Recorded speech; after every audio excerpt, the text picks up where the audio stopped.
Hello, everybody. This is Luisa del Rosal. I'm the Executive Director of the Mission Foods Texas-Mexico Center.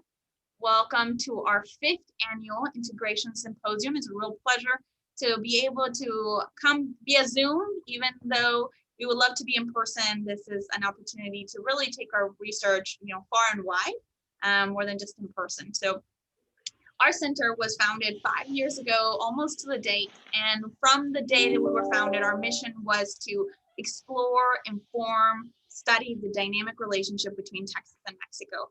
And I feel incredibly proud that in the last 5 years, we've supported over 22 research projects that have produced a book and 24 policy briefs. So our small and mighty center has really punched above its weight, like one of my great colleagues, Jim Hollicle, likes to say. Before I introduce our illustrious speakers, I'd like to thank some of our colleagues that are online already. The Dean DiPiero, Dean of Denman College of Humanities and Sciences, our academic home. Thank you, Tom. We couldn't do any of it without you. I also have 2 faculty board members joining us. Jim Hollifield, as I said, a longtime partner in crime. Again, thank you for being our biggest champion and friend. Dr. Libby Russ, another one of our faculty members. And last but not least at all is the person who really makes everything happen, Jennifer Aperti, who is the manager for the Texas-Mexico Center. So now it is my pleasure to introduce to you our speakers. The first that I will go is Dr. Andrew Selee. He's our research fellow enrolled presenting his findings today. He's also the president of the Migration Policy Institute. He's led the Migration Policy Institute since 2017. He also chairs the Migration Policy Institute, Europe's Administrative Council. Prior to joining MPI, he spent 17 years at the Wilson Center, and he actually founded the Mexico Center, the Mexico Institute at the Wilson Center. Later, he served as Vice President for Programs and Executive Vice President of the Wilson Center. He has also worked as staff in U.S. Congress and on development and migration programs in Tijuana, and you won't find a more passionate advocate for Mexico in the United States. Dr. Selee's research focuses on migration globally, with a special emphasis on immigration policies in Latin America and the United States. Joining him in conversation is a great expert and friend of the center is Dan Restrepo. He's a senior fellow at the American Center for American Progress. For nearly 6 years and through 2 presidential campaigns, Restrepo served as a principal advisor to President Obama on issues related to Latin America, the Caribbean, and Canada. He served as special assistant to the president and senior director for the Western Hemisphere Affairs at the National Security Council. Today, he also consults corporations, independent partners on anything Latin America and Mexico. So he's uniquely poised to really respond to what does our research really mean, what is actionable, and what we can expect in the next couple of years on immigration for both the US and Mexico. So I'll stop talking because we really want to hear this conversation. I will pass the microphone over to a colleague and friend, Dr. Andrew Selee. Thank you, Luisa. That's a very kind introduction and great to be with you here. Thank you to Jenny Aperti. Great to know that Jim Hollifield is with us today, good friend of many years and collaborator and colleague. And Dan, thank you for being here. Dan is someone who's given great service to our country in government, but also as an analyst and a commentator and a thinker about many of the issues that we're going to talk about today, as well as many others involved in the Americas, in the hemisphere where we live. And it's great, of course, to be at SMU and at the Texas-Mexico Center, at the Mission Foods Texas-Mexico Center, where I'm very proud to be affiliated and admire the work they do a great deal at SMU and at the Texas-Mexico Center and at the Tower Center as well. They're close cousin or close sibling, I think. I'm going to talk about research we did 2 years ago in 2019 with Colegio de Mexico, El Colegio de Mexico. But that would be ancient history if I were just to talk about the research of 2 years ago, because much has changed since 2019, and yet much stays the same. And I should say that the paper that was published with support of the Texas-Mexico Center, was done with El Colegio Mexico, with Silvia Giorguli, the president of Colegio Mexico, Claudia Masferrer, an excellent migration scholar at Colegio Mexico, and my colleague Ariel Ruiz, who coordinates our regional migration work at MPI. And so on behalf of all of us, I'm going to try and update this for a couple of years, but also try and talk about what stays the same. So our paper was about US-Mexico cooperation on migration. We started it before the last surge on migration. We completed it in the middle of a changing panorama, what we thought was then changing. But we called attention to the fact that, in fact, we had since 2012, we've had rising numbers of Central Americans coming to the United States. The number of Mexicans coming to the United States, at least through irregular channels, unauthorized channels, had been dropping since about 2007.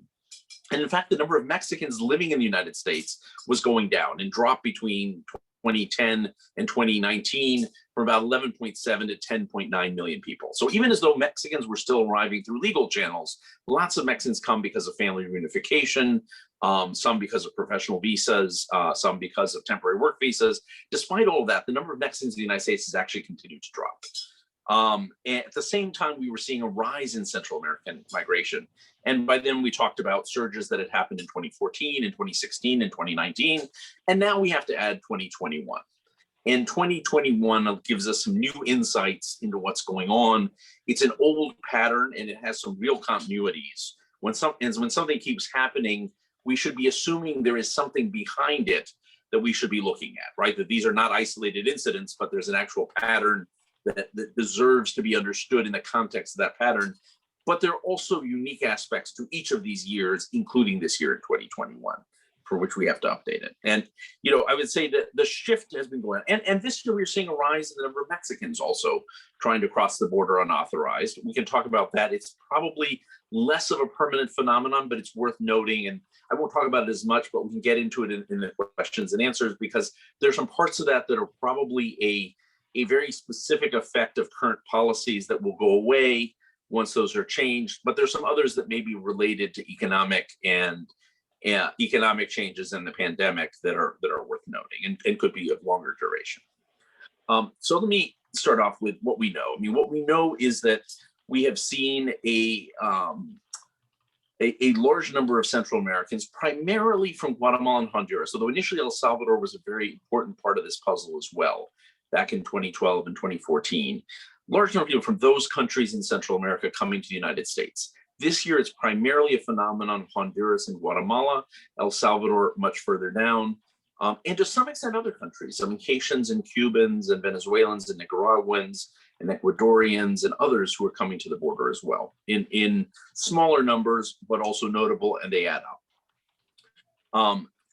Historically, this ties to many of the things that you know about Central America, to high levels of violence, certainly in El Salvador and Honduras, but also in parts of Guatemala, and weak rule of law overall, to problems of governance and corruption, which have been systemic and are particularly notable in Honduras, or notable in all three countries, but in Honduras, reach real crisis proportions. Lack of economic opportunities, the fact that there simply are more people entering the job market every year than there are jobs, and an agricultural sector that has been buffeted by both climate events, but also almost certainly by the long-term effects of climate change as well. So this is it's a series of things that have been recurringly driving people when there's an opportunity to the border. And the opportunity comes when policies change, or perceptions of policies change, or the US market begins to heat up and attracts people to head towards the border as well.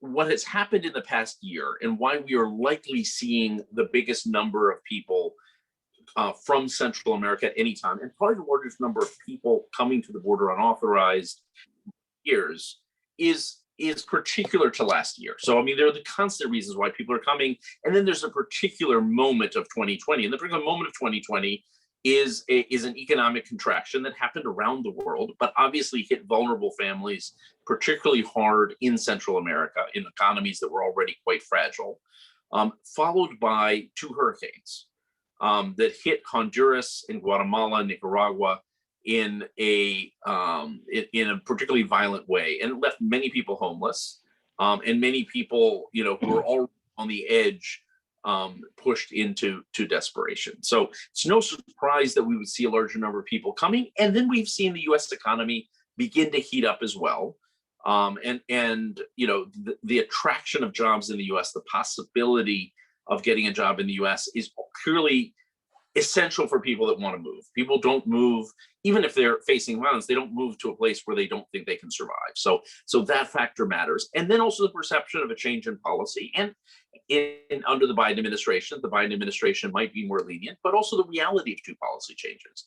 One around unaccompanied minors, and one, which was a US policy, and one around families with children under the age of 7, which has been a Mexican policy in a certain part of the border, which has made it impossible to return families to Mexico.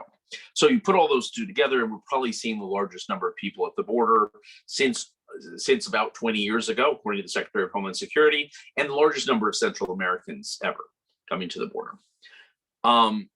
We're also seeing, because I told you this would be about U.S.-Mexico relations, and that is the purpose, of course, of the Texas-Mexico Center, is to talk about this relationship.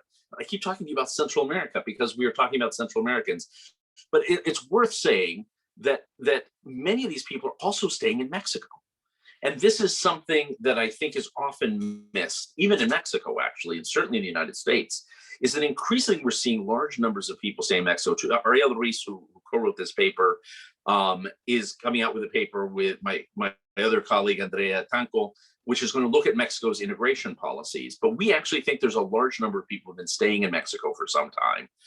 It has increased in recent years. The number we know, because it's a countable number, is of asylum applications. And this year, Mexico is seeing, so far in the first 3 months, the largest number of asylum applications that they've seen in that period of time historically. Sort of the largest month was this March, I think, historically. And 2019 is the largest year so far. 2020, obviously, were fewer because of the lack of mobility in the region. But Mexico is also seeing large numbers of people staying in Mexico. Some people who apply for asylum, others who decide it's not the moment to move on to the United States, some people who simply settle down with relatives that have already established in Mexico. I mean, there are all sorts of reasons, and lots of people in the northern border of Mexico, obviously, who have tried to get in and failed to get in, who have been expelled back to Mexico. So Mexico is dealing with a growing population. So yes, the magnet is still the United States, but increasingly Mexico is its own magnet as well, or it is the alternative for people who can't make it to their first choice. And that's really significant, because in terms of why this matters for both countries together, part of it is, yes, Mexico is a transit country and the US is the destination and shared border. This is about the shared border. We got to figure out how to manage it together, and otherwise it blows up other things in the relationship. So yes, reason to matter. But it turns out that people are both going to Mexico and they're going to the United States. And so there is a reason why we should be talking to each other about this. And the future is likely to hold more and more people choosing to settle in Mexico as a second option if they can't make it to the United States, and eventually probably choosing to stay in Mexico once they have family ties there. So Mexico can become a choice destination over time as well. So these are issues we're gonna have to manage into the future. There are immediate questions that need to be dealt with right now. Some of these have to do with simply logistics, beds. How do you get enough beds in to be able to take care of unaccompanied minors who would be admitted to the US? The US government did not plan on how quickly and exponentially the flows could grow. There was no investment made in the last administration also on beds in shelters for unaccompanied minors. So there is as my colleague Mark Greenberg has written about, so there's a huge set of issues here. And the current administration, I think, has been surprised by how quickly the numbers have grown. So there's a huge need to just figure out some logistics. And there's a need to figure out what to do with families at the border. Right now, the policies have become something of a patchwork. There are lots of immediate issues that need to happen. But I would actually like to focus on the medium to long term, because the medium is not far out. The medium needs to be happening right now. The things that matter in terms of actually slowing the flow in the next few months, but giving people real alternatives for the long term, actually have to start happening right now. They have to start being built right now, and some of them have to be announced pretty quickly. So one of them, let us start with the long-term question. The long-term question is, how do you change the calculation on the ground so people don't feel they have to leave? And those are questions of investing in governance and rule of law, in mitigating climate effects, and in dealing with with employment opportunities. But as Dan Restrepo has written about very eloquently, and I'm sure he's going to say in a minute equally eloquently, it is important to think, yes, these are long-term gambles, long-term investments. It may take 10 years to change the calculus on the ground in governance. Maybe it's a shorter time horizon if you do it well in mitigating some effects of violence or beginning to create some opportunities for jobs. But there's some opportunities to show solidarity and show effects right now as well. And that includes, figuring out people who are still living on top of their houses that were destroyed in November hurricanes. How do you get aid there quickly? How do you get aid to people who depend on roads that have been destroyed that are no longer accessible, or bridges that have been destroyed that are no longer accessible? How do you get aid to people whose crops were destroyed and are in danger of going hungry with their children right now? And so there's some things you can do now that are a down payment on the long-term commitment. Secondly, there's an urgent need to think about how we create legal channels for people to come to this country. We know people are going to keep coming. The people are coming one way. We managed to, my phrase on this is always, you can't enforce yourself. You can't enforce your way out of a recurring migration crisis, right? If something keeps happening and you keep throwing extra enforcement at it, and then the flows stop for a while, but then they come back again, which is what we've seen on the border in 2014, 2016, 2019, and 2021. It suggests that everything you do on enforcement, unless you're willing to be absolutely draconian, and most Americans are not. We live in a democracy. We live in a democracy that abides by certain sense of justice, certain sense of fairness, and certain sense of rights. Unless we're willing to be totally draconian, people will eventually find their way around the enforcement you throw at them. We're not willing to militarize our border to the point of absolutely shutting it off from people. And people are always going to find a way around it because there's a real desperation on the other end, and there's a real magnet in the US labor market. And so finding ways people can move legally, at least in some numbers, between their country and the United States, and perhaps other countries like Mexico and Canada, is really smart policy. It's a smart policy to give some order, some regularity, and some fairness to the process of movement we see in this constant boom and bust cycle every 2 or 3 years. And we need to think in two different pathways. One pathway is a pathway of protection. There are a number of people, many people who are leaving Central America are leaving because they're afraid for their lives. And I've talked with a lot of these people. I've talked with, I can tell you stories of really individual people, a lot of them young people in their teens who are simply fleeing because gangs have come after them, because they, young families who could no longer pay the extortion payments that they had to pay. And last time they couldn't pay, they put a gun to their child's head, so the next time that happens, they're not going to live through that. They leave, right? You can go through, young people who they threaten their family if they don't join the gang, or if you don't become the girlfriend of the gang leader, or, you don't collaborate with the drug operation in Northern Honduras that is in your neighborhood, right? Those things lead to people running for their lives. Or when you went and complained with the police, you realized the police were in cahoots. And so you're now not just running from the gang or the drug trafficker, but you're also running from the authorities, right?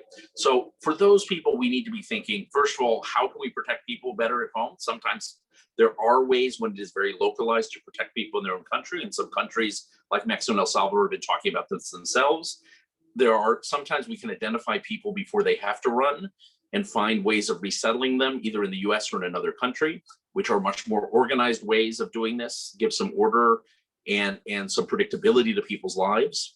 And finally, if people run, making sure that we have an asylum system that functions at our border. And we can talk about how we do that in a minute, but there are ways of doing that. We can talk in the Q&A if you want to get into it. The other is thinking about legal pathways for people who are looking for better opportunities, some of whom may also have issues of violence in their life. These are continuums in people's lives, but finding ways people can come and work in the United States can improve the life for their families and their children. And if they're facing a situation of violence, also might be able to fix that by moving or by finding other opportunities that allow them to have a little more control over their life circumstances. There we need to be thinking about temporary work, about seasonal work that allows people to come and go. We might want to think right now, all we have is the H-2A and H-2B visa for this. We have a few other things, green cards for nurses and others. We don't have a lot of options, but we do have some ways of trying to get those legal pathways quickly to people in Central America if we do the homework. We also might want to think about a regional visa strategy at some point. And right now, as immigration reform is on the table in a number of other ways, this might be a time for that conversation about, we tend to treat the whole world, as I said, we're a global power. We think about the whole world, our visa policies for the whole world. We might want to think that there's something special about the region we live in, about Mexico and Central America. We might want to have a policy that's much more specific for this inner region. And whether it includes the Caribbean or not is our conversations others can have, but certainly Central America and Mexico. So these are important opportunities that we should be thinking about. We should be working on now. And again, there is no way that we are going to substitute lots of new visas for legal work between now and this summer for people who otherwise might be deciding to take a dangerous and expensive journey north. But there is an opportunity to figure out what those mechanisms are, to announce them, to begin to do, again, a down payment on it with a certain number of visas that are possible, and show people that we're serious about this. So yes, it is a medium to long-term strategy again, but it's a medium to long-term strategy that needs to have a short-term component. And the same thing with asylum, right? I mean, these are things, and protection, these are things that yes, are going to take a while to build, but we need to build them, start building them now. And we need to tell people we're building them and show them the first successes of building them, to show them that some people actually have a line to get into, whether it's for protection or for work, so that they can begin to see that if they wait, they may have an alternative that is safer, that is better for them, and that is organized. Mexico also can do a lot of this. I mean, Mexico, in fact, has created some legal pathways for people to come to southern Mexico. It would be interesting to think about how you create those, the more economically dynamic areas in Central America. Canada also has temporary work for Mexicans and Guatemalans, and now Hondurans as well. So this is something North American partners should be talking about, and certainly the United States and Mexico. Mexico has been very generous with its asylum system, has a over 80% approval rate for Hondurans and Salvadorans in their asylum system, and has increasingly stepped into the gap where the US has not offered protection by doing it. And that is something the US government should be thinking about supporting in a smart way. There are huge opportunities, as well as their policies of dealing with unaccompanied minors, which are nobly intentioned but not yet well resourced. And thinking about Mexico's new law on unaccompanied minors requires unaccompanied minors to be treated in a non-restrictive space, in a non-jail-like space. However, there is no resources for that. Huge opportunity for collaboration to help Mexico get this right and create alternatives for people also who want to stay in Mexico of unaccompanied minors. But more broadly, there is simply a huge opportunity for us to begin thinking with Mexico. And I would throw in again Canada in how we create a neighborhood policy. And with this, I'll end and turn it back to Dan, who knows more than I do about all these topics, and just say that, this is really an opportunity for us to be getting together with our neighbors in Mexico and Canada. Mexico and the US obviously have the biggest self-interest in this because the migration flows are to Mexico and the United States. But Canada is always a great partner and a great thought partner on this. And they have great systems both around temporary work and around protection and around development that we can learn from. And they seem to be quite willing to jump in if we ask them. So getting Canada, Mexico, and the United States talking together about a neighborhood policy that is both the immediate neighborhood of North America, but also includes Central America as an area that needs to be stable, productive, protected, and a place where people can live a life of dignity if we want to be safe and we want to have a sense that movement in the region, when it happens, and movement is normal, by the way, we want movement to happen, but that movement happens because people are taking advantage of legal options or bettering their lives, but they are not on a dangerous journey run by smugglers outside of their control and ending up in a place where they have no legal status. This is an opportunity for us to be partnering Mexico and the United States, but I would throw in Canada, three of us, figuring out how we do this. Well, how do we do the long term in Central America to build up institutions, to build up opportunities? What is the down payment on that now in emergency aid? What do we do to create legal channels for work and legal channels for protection at this time where we know people will still want to move in large numbers? How can we at least absorb some of that and create some alternatives that allow people to choose legal mobility? And this is an opportunity. None of this is out of our reach to do. All of these are things that we could be doing together. And with that, I'll end. Thank you. Dan. So over to me, I think. So thank you, Andrew. Thanks to the Texas-Mexico Center, to Luisa and all the team.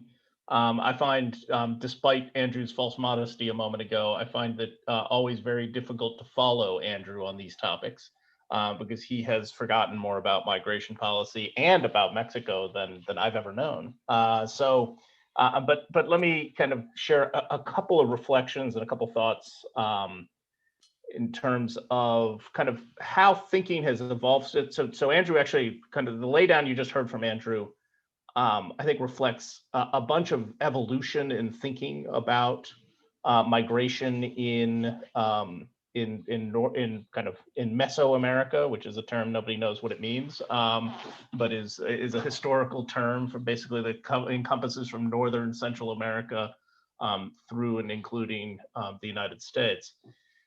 And I think there's a couple of evolutions that have taken place that I think are important to highlight. One is there's a growing appreciation and a growing understanding that there is a migratory system.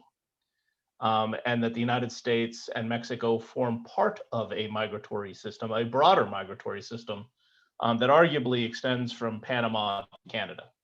And that our thinking in terms, both in the United States and in Mexico, needs to understand and policy prescriptions need to take into account a position within that system and the roles that each country plays within that system. And quite frankly, I think that's a relatively new learning and one that is still kind of is beginning to percolate and penetrate policymaking circles in Washington, D.C., as well as in Mexico City and other capitals up and down that chain.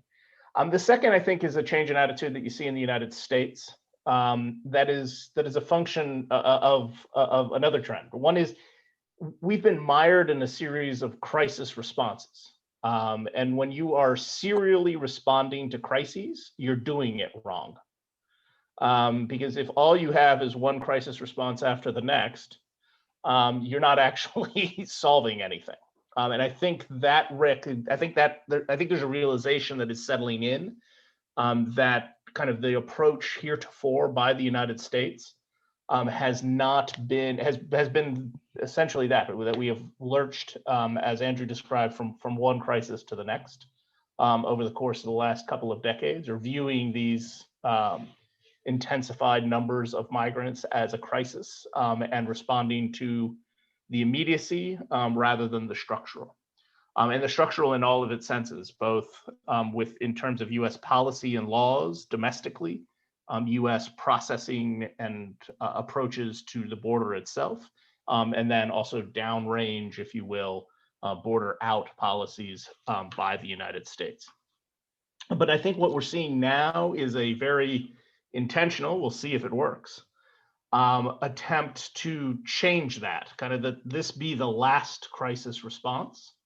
And if it's going to be the last crisis response, we have to do what Andrew described as well. We need to be able to respond to the crisis and build what comes next at the same time. Because if you don't start building what comes next, you'll never build it. And because you actually need to use the urgency of the crisis to build the resilient solution. And I think there's a recognition of that, but that's a new play that people are trying to run. To both manage the immediate issues, but do so in a way that builds towards a new normal, a different normal. And that different normal, I think, can best be characterized as kind of a mindset of mitigation and management rather than deterrence and prevention. The US in different flavors, obviously in a more intense form over the course of the last 4 years, but really over the last 25 years, has run some form of prevention and deterrence as its guiding principles when it comes to migration at or arriving at the US-Mexico border, at our southwest border. I think that's shifting, or I think at least has the possibility of shifting. but kind of that begs the question of like kind of how do you shift and what is it that you do, and what's the art of the possible here? And again, Andrew touched on these things, and I think there's a false dichotomy that has emerged between kind of, and again, this speaks to like the immediacy issues of border processing and border management, which obviously need to evolve and to become far more robust than has been, and we need to tailor our mechanisms and processes to the kinds of folks that are being encountered at the U.S.-Mexico border, which are, as you know, the numbers bear out, are lots of unaccompanied minors and an increasing number of Central American families. Right now, married with a historically robust number of single adults from Mexico. Some of that being repeat players, if you will, because of expulsions under Title 42.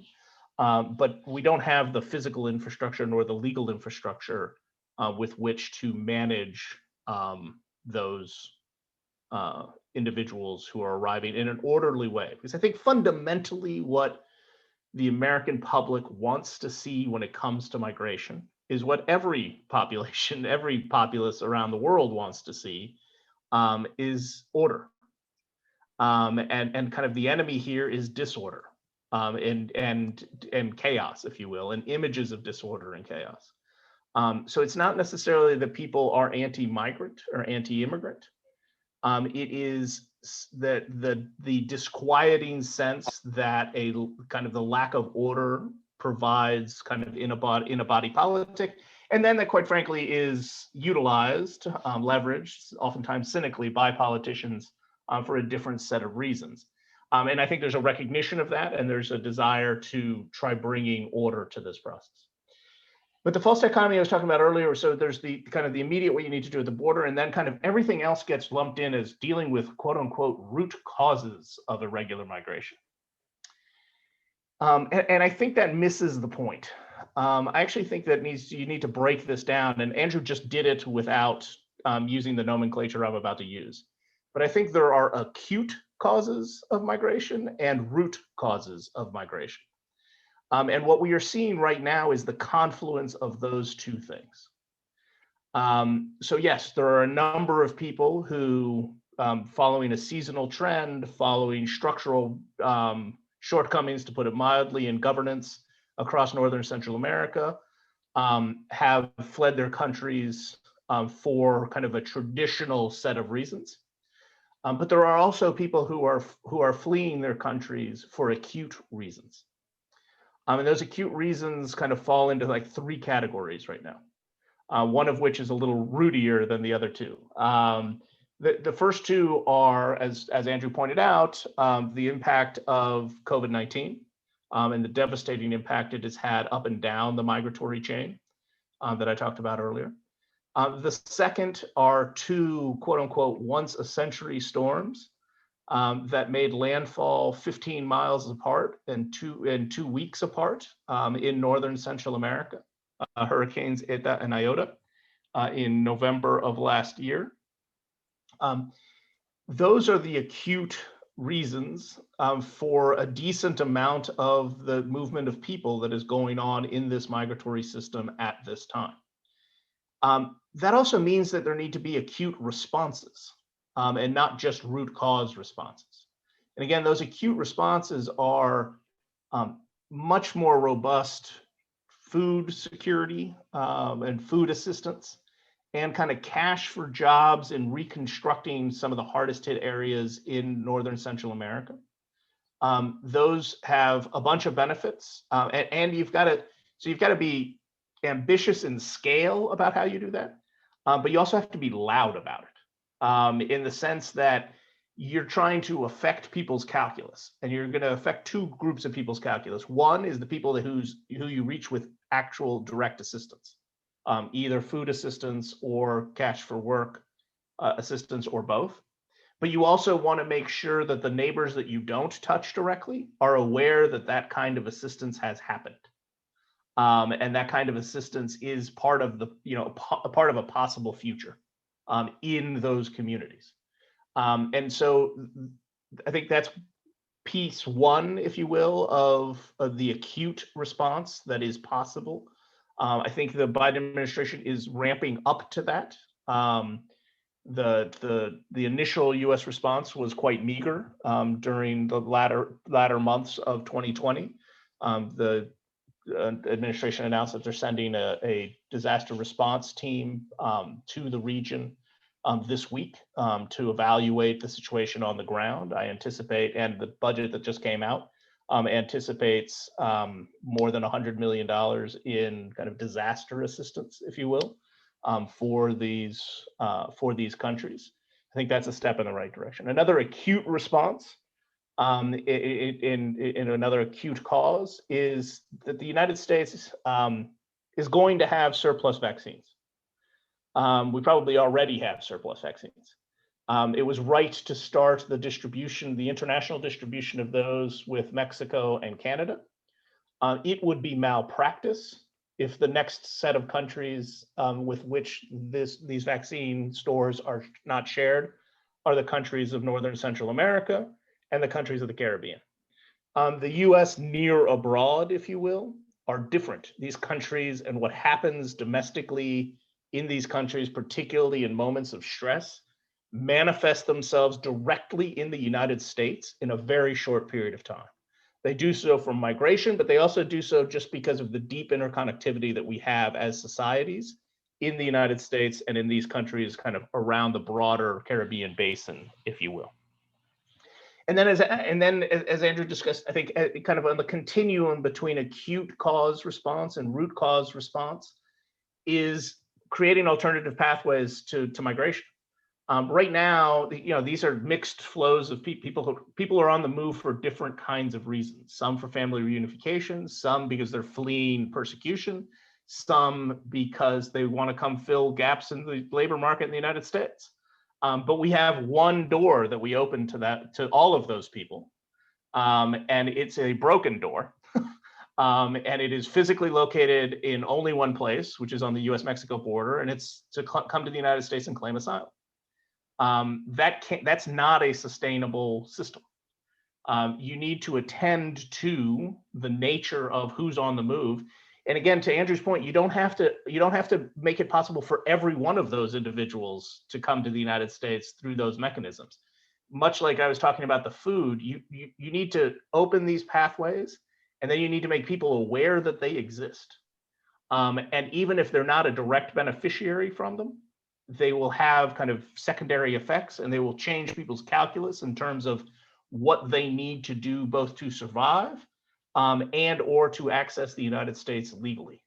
And again, this is a kind of systems response to a system effect. And I think kind of there's a lot of value in looking at it that way.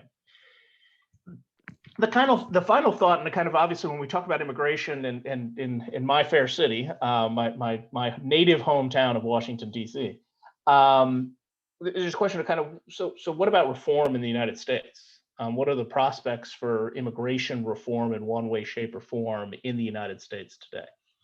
And quite frankly, this entire conversation we've been talking, the topics we've been talking about so far in this conversation deeply affect what is possible, kind of the art of the possible in terms of reform on U.S. immigration laws themselves today and in the coming months.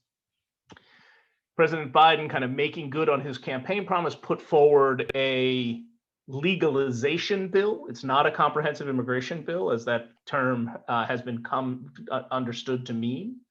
It is quite bold in its scope and in its approach in terms of the ambition of legalizing almost the entirety of the undocumented population in the United States today. But it also could be broken into pieces. And I think one of the things we're going to see over the course of the next several months is the push and pull between, do you break out different pieces that could be easier politically to accomplish, be it the dreamers, potentially essential workers, potentially folks who've been here for decades on temporary protected status. Do you start kind of pulling those groups out, which are significant groups of people, and provide actual legal certainty rather than the kind of various legal limbos that they've been in, depending on what category of the ones that I just mentioned that they fall into. And I think nobody really knows what's going to happen on that. There's going to be enormous, the dreamers are probably the easiest politically to get the votes necessary to do. The dreamers themselves have made it quite clear to date that they will not go forward without the rest of the undocumented population. I think we will see if that holds together. I think that's going to get pressure tested sooner rather than later. But it's all going to take longer to the extent that there is a continuing impression of chaos and disorder at the US-Mexico border, which fundamentally, and this is where I'll close, which is fundamentally a management and processing challenge. The number of people are, I think, eye-catching. But when you stop and think of ourselves as a country of 330 million people, these are numbers that a country of that size and scope should be able to handle quite comfortably. We don't have the physical infrastructure or the legal infrastructure to do so today. And the folks trying to address what's going on at the border today are the proverbially, flying the plane while they're building it. And that is what's going on. But their ability to keep that plane in flight and how smoothly it flies will say a lot about how much is possible and which groups are most possible to get through kind of a more permanent solution legislatively in Washington, in a Washington where legislative solutions are not easy to come by, and certainly not ones that require bipartisan cooperation, which most, if not all, meaningful immigration legislation will require finding 10 Republican votes in the Senate to overcome a filibuster. So with that, I think I have droned on long enough. Again, my thanks to the Texas-Mexico Center, and I look forward to the rest of the conversation. Luisa, over to you. Thank you so much, Dan. Thank you so much, Andrew. So this is exactly what we were hoping for, is the discussion of what is in the realm possible. We are so grateful for our researchers and Andrew and all the projects he leads for us. But I'd like to now open the discussion. I know we already have some questions in the Q&A. And the first question we got is one that we all talked a little bit before joining, and is we talked about asylum and asylum policies for the United States. Dan, you finished with, we just don't have the process, we don't have the infrastructure. But we also, you all are experts also in Latin America. What are some of those policies, asylum policies in Mexico and elsewhere? We only talk about comprehensive immigration reform for the United States, but what about the rest of Latin America, and kind of what are some insights there that could help overall the process for the United States? I can jump in on that. We've spent a fair amount of time working with colleagues in Mexico as well as in Costa Rica and Panama, who were referenced in the question. Both Mexico and Costa Rica have very well established asylum systems, two of the best in the hemisphere. Costa Rica is both overtaxed. Costa Rica primarily by Nicaraguans who have been flowing in since the crackdown on dissent in Nicaragua in March of 2018. March and April of 2018, but and ongoing, but also a lot of Venezuelans and more recently a lot of Cubans have been seeking asylum in Costa Rica, and they get requests from all over the world. I mean, Costa Rica has a perception of being a peace-loving society and a good place to live, and so they do get, all sorts of asylum applications that come in from people fleeing their homelands.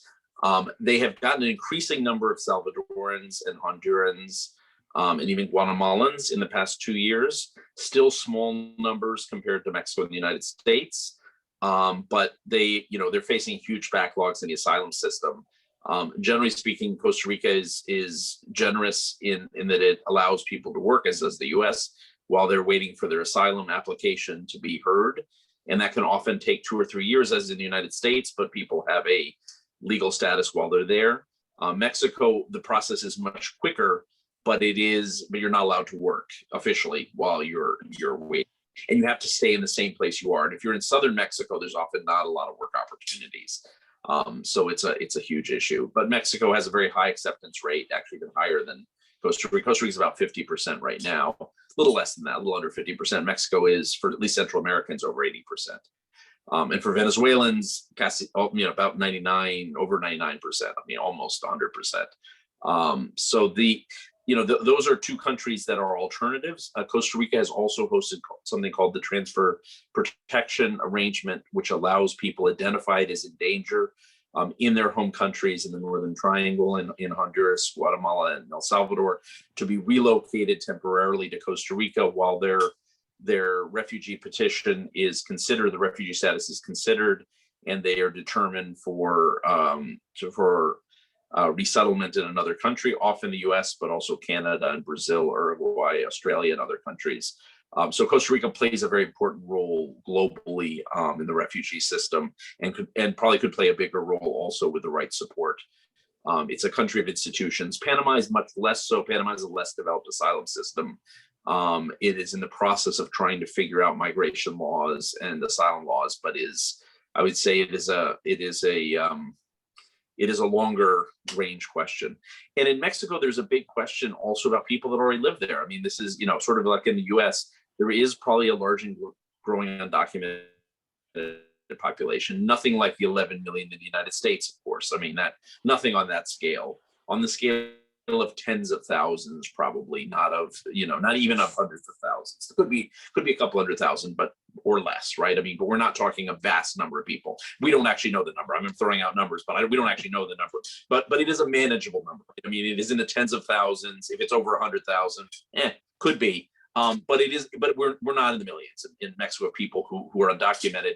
But there is a growing number, and these include people who've been expelled and ended up in Mexico, Central Americans, people who were waiting an MPP and eventually their petition was denied and stayed in Mexico, people that got stuck on the journey and decided to settle down, people who maybe started an asylum petition and didn't finish it. There's lots of reasons why people came with a legal work visa and then it's something with hard to renew in Mexico.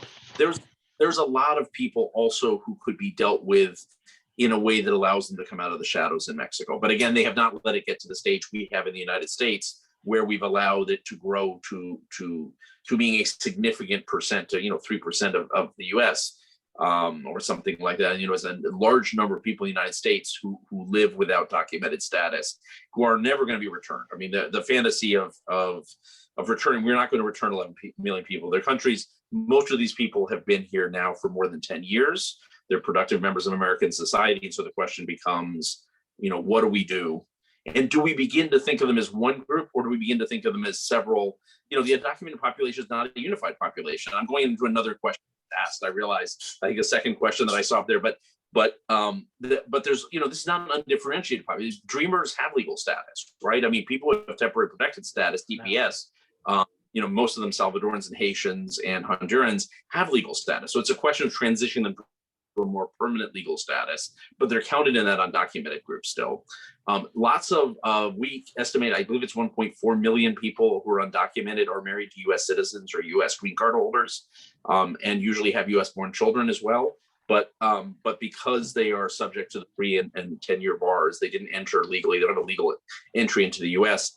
They are barred from adjusting status in the way you normally would when you marry a US citizen or green card holder.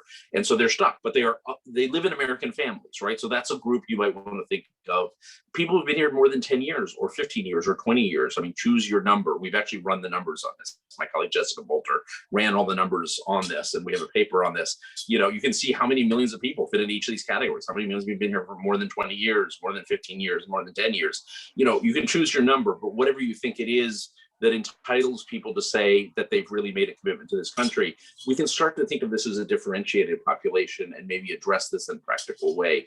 Or we could go in all the way and say, look, we're not sending these people back. They are productive members of American society. Let's just do it once and for all and make sure everyone has a security to stay in this country.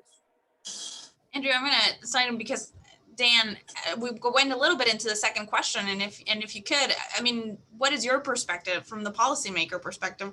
Is there, you know, an opportunity where they're going to be segmented off and considered group by group, just like Andrew was saying?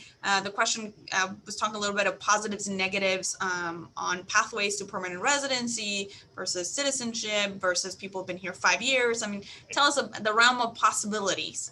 Let's talk on what you see on the ground that could happen. So I think in the realm of the possibilities, building off where Andrew was, right? I think these are differentiated groups that we often talk about in an undifferentiated way. We speak of the 11 million as if the 11 million were all from the same place and had the same characteristics, and that the solution has to be the same for all 11 million. And at some level, it's a norm. So I think that the notion of differentiation is one that has kind of more currency today than I think it has had at any point in recent memory in terms of the debate on legalization. The characteristics of legalization, which is also in the question, right? Like citizenship versus, I mean, obviously it's fundamentally it's a normative question. As a normative matter, I think that, you know, if we're going to incorporate folks into society, we should fully incorporate folks into society. And I think it is perilous for societies to have different classes of people as a function of law. It hasn't worked well anywhere it's been tried. And you know, as a normative matter, I don't think it makes a lot of sense for the United States to try it. We're either going to accept that these folks, as Andrew kind of eloquently pointed out, are already part of society. And whether we're going to formalize that, if we're going to formalize it, we should formalize it, and we should put them on equal ground and equal standing, again, over time, by creating a path to citizenship and not a path to some sort of secondary status. Although I think the interesting thing here is a lot of the folks would accept a secondary status, right? In the sense of stability is really important. The ability to kind of legally live, not in fear of your status, and not complicated by your status is, you know, very compelling to a solid percentage of the 11 million. But again, I think it's just a kind of more normative question we need to ask ourselves as a society in terms of how we want to set ourselves up and whether we want to set up some sort of secondary status in the legal status in the United States, particularly for such a large group of people. I think differentiated solutions are more possible than they've ever been. I think they're also starting to be more probable than they have been in the last 10 years or so, because it's, and again, starting with the Dreamers, it's a very compelling case that those folks are fully, you know, American in every sense of the word, except their citizenship at the moment. And if a district court judge in your great state decides to take their legal status from them, I think there will be enormous political pressure to find a permanent solution for the Dreamers. So interesting. We're going to switch over to a question from our colleague Hiroki Takeuchi. He's talking about one of his favorite topics, which is economics and foreign direct investment. So Hiroki is wondering, as we've seen FDI grow between Texas and Mexico and the U.S. and Mexico, how could this increase job opportunities for Central American migrants in both the United States and Mexico? Are there policies that should be implemented? Is this something we should be looking at? And I know, Dan, I'm going to ask you to start because I know you actually, you know, consult on this and talk about investment and foreign direct investment. Yeah, so I think, I mean, the conditions that you know, as you know, investment dollars flow where the conditions are appropriate for them to flow. And I think as a policy objective, it certainly should be U.S. policy objective, and hopefully the objective of those in power in Central America, to create the kinds of conditions where people would want to invest. So and that requires, you know, a robust set of rule of law institutions and institutionality that is, quite frankly, missing right now from Central America, for most of Central America, certainly Northern Central America. And because you have what can only be described as predatory elites who dominate the economies of these countries, or historically have dominated the economies of these countries, and in some, quite cynical way, view kind of broad swaths of their own population as export crops, cash crops, really, folks who go elsewhere and send money back and provide a social safety net that they're not willing to provide by having competent governance institutions. So I think the desire for more foreign direct investment into Central America is a laudable goal. It's quite frankly part of the, going back to the root causes question, like that's how you get to the root causes, right? These need to be viable, vibrant societies and economic systems at a point that they are not at the moment. And so you need to, as a US government, kind of push for those kinds of reforms. Interesting, and just two thoughts on kind of the macroeconomics of the moment and how they relate to migration and foreign direct investment. The US is already, and I think is really about to grow economically a great deal, and grow again in the service sectors that were wiped out by COVID-19. And as they bounce back, that is going to send a demand signal, not just to folks, the unemployed in the United States, it's going to send a demand signal downrange. And that's going to create migratory pressure. The other thing that economic growth in the United States is going to do, and this is going to be very beneficial to Mexico, is generate economic growth in Mexico almost despite itself. You have a Mexican government, federal government at the moment that is not exactly investor friendly, and has adopted a series of, economically self-defeating, or certainly from an foreign investment perspective, and quite frankly, domestic private sector investment perspective, rather self-defeating. But because they're so inextricably tied to the United States economy, the US economy grows, so grows Mexico. It'll grow less than it otherwise could. And one of the interesting things we've seen, and here I'll turn this over to Andrew, in terms of Mexico's own kind of resettlement, kind of historic levels of migrant resettlement program in Mexico itself, has resettled those folks into the economically vibrant parts of Mexico, basically in Bajío North. Whose economic vibrancy in many ways is again tied to that integration of the North American economy with the United States. So Mexico's absorption capacity, if you will, is also going to increase as economic activity returns or ramps up in those areas, I think. Yeah, I would say, something interesting has been going on. It may now have been interrupted by COVID-19, the global recession, everything we've seen in the past year. But what's been happening is Mexico's become a high middle income country, now a very unequal high middle income country, right? But a high middle income country on average, and a country that was moving in the direction where you saw less out migration, more returns, as often happens. Turkey, actually Colombia. Lots of countries have gone through this, actually Brazil, where you see that, yes, there's still poverty and a great deal of poverty, but on average, people are more likely to return than they are to leave.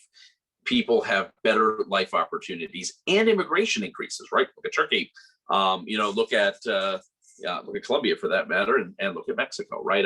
So countries that immigrants actually find niches in the labor market because nationals no longer want to do certain jobs, right? They are less likely to work in certain aspects of services, particularly lower skilled areas. They're less likely to work in areas like export agriculture, and those create niches for immigrants, right?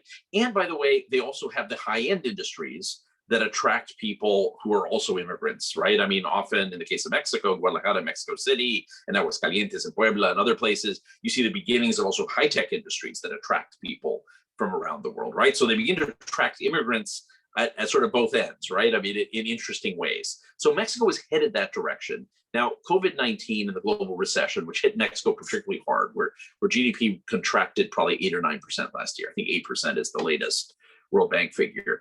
I mean, that's a lot. That's a lot. And Mexico's middle class is still a fragile middle class, right? I mean, much of that sort of growing middle class that Luisa, you and I talk about, frequently, and sort of the fact that Mexico's become more of a middle class society. Still, there's a good portion of that middle class that's a fragile middle class, that being laid off from work or not being able to sell things out of your family business for a period of months, it will, or a family illness can push you, or a death in the family can push people back into poverty. And so I worry that what we're seeing this year is some of that, right? And some of the numbers that are increasing. I think most of it's related to Title 42, as Dan said, but I do think there's a component of it that is people's desperation in Mexico, and individual households who got pushed out of a middle class lifestyle, probably a lower middle class lifestyle, but they were in that sort of precarious beginning of the middle class, and they lost what little they had, and they're looking to recover it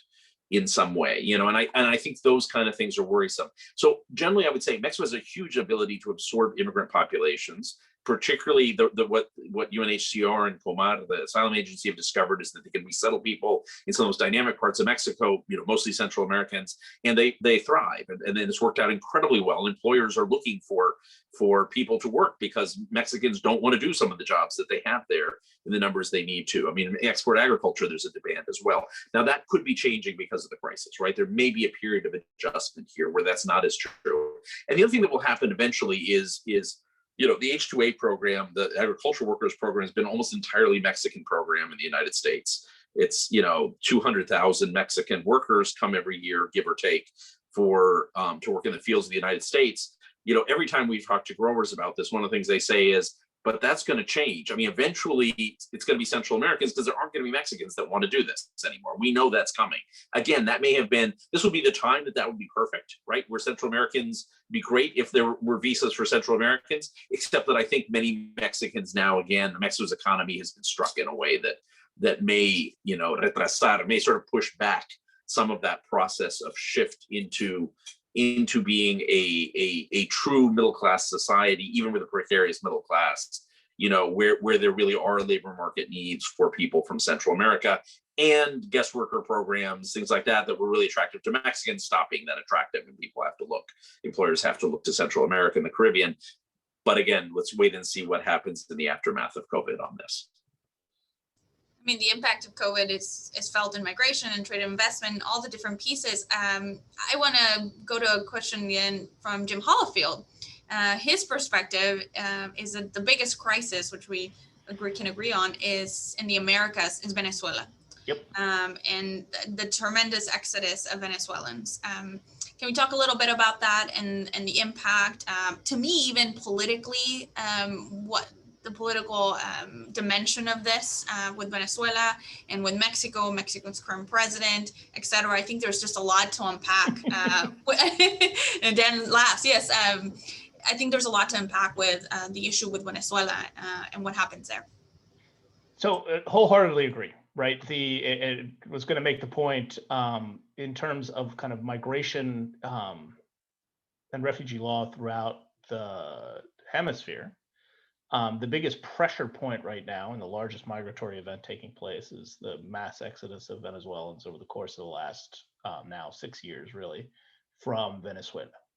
That is, I think, accelerating again, kind of in a post-COVID environment, or kind of a COVID emergent environment.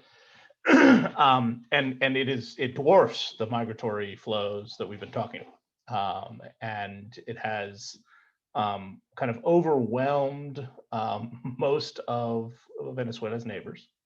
It complicates efforts to expand protection for Central Americans elsewhere in Latin America, because countries are, including some of the countries that Andrew mentioned, particularly in South America, are much more, have significant Venezuelan populations to which to attend.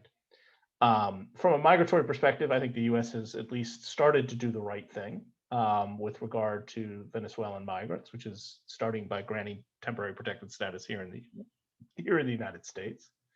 It comes on the heels of Colombia being much bolder, quite frankly, in terms of the temporary status and the dimensions of the temporary population that the Colombians have of Venezuelans. I think the United States and Colombia are now positioned to start encouraging others who are headed in the wrong direction on how they're dealing with Venezuelan migrants in South America in particular to course adjust and to be much more receptive to those populations and understand, quite frankly, as the Colombians I think have and some other leaders have mentioned, kind of the economic opportunity actually that exists in terms of labor market dynamics and the benefits that may very well flow from Venezuelan migration elsewhere in the Americas. I mean, the structural underpinnings of what do you do about Venezuela itself, I think is the subject of a different conversation that could last an hour plus all by itself. But I think fundamentally, I think U.S. policy needs to center the Venezuelan people wherever they may be. So in the ways that I just described, needs to really think about the humanitarian conditions and how U.S. policy benefits or detriments the humanitarian status of Venezuelans. Obviously, the Venezuelan regime is the biggest impediment to the well-being of the Venezuelan people. But U.S. policy really needs to be less about Venezuelan politicians, whether of the interim government / opposition or of the regime, and focus much more on Venezuelan people and understanding that ultimately Venezuelans are going to have to sort this out.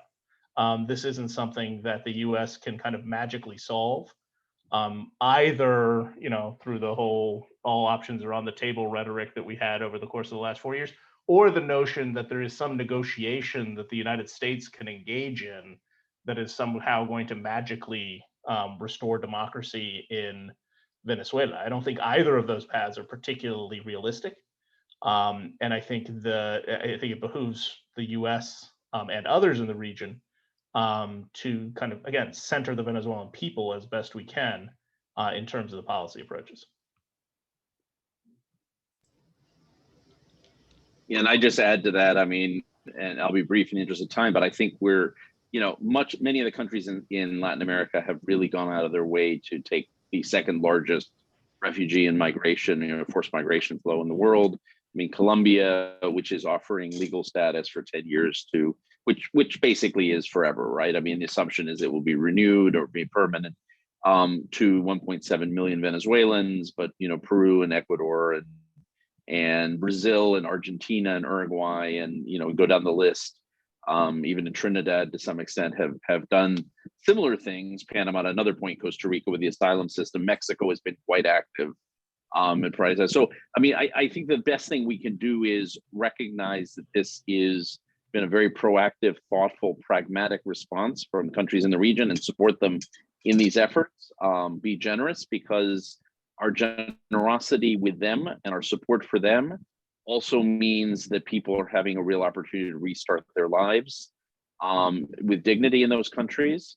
And by the way, it also means they're not headed to the US-Mexico border, which, if you want the dollar and cents calculation on this one, saves you a lot of money also. I mean, it's a good worthwhile investment.